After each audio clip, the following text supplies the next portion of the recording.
So Letter Tycoon is the game where, as a tycoon, you get to build your alphabet empire. So in the game, you are dealt 7 cards, and on those cards are letters, and you want to spell the largest word that you can with those letters. Now, there are additional community letters. There's always 3 on the table. They do change throughout the game to give you a different view and a different opportunity.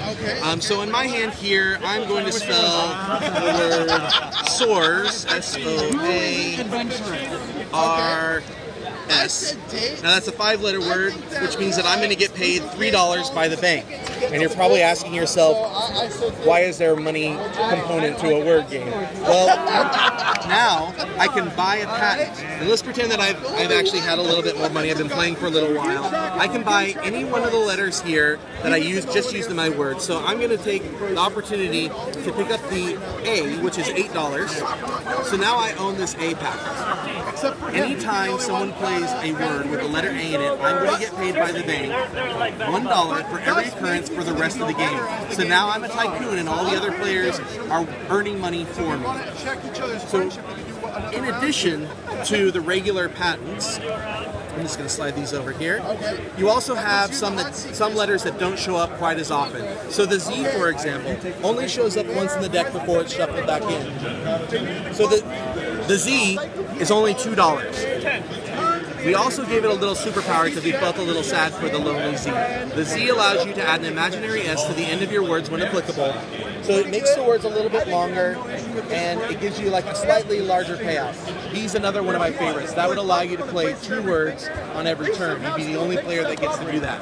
X would give you the opportunity to clone a letter. So if you have the word bottle but you're missing one of the T's, you can then clone one of the T's that you have and actually get your word out there. The end game is triggered based on the number of players. So let's pretend we have a 3-player game.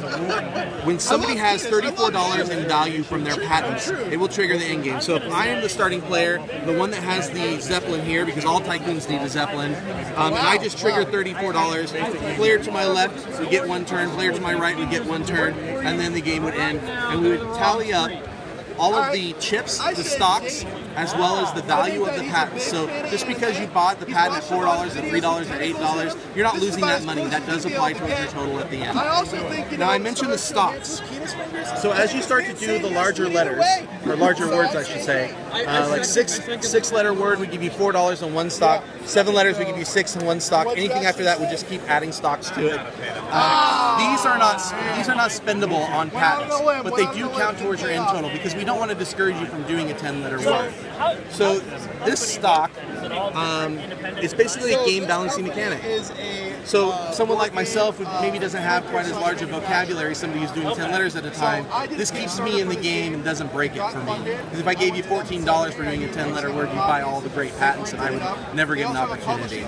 But that's kind of the bonus of the special powers too. Someone like me, I can pick up on some of these special powers, spell 2 words per turn, get a little bit more money, and then start buying the E's and the A's and the S's, and keep those away from the people with the big vocabulary. So if I have like an E and an A and an S, and the person with 10 letters is constantly doing that, they're using my letters, they work for me now, and I'm the tycoon.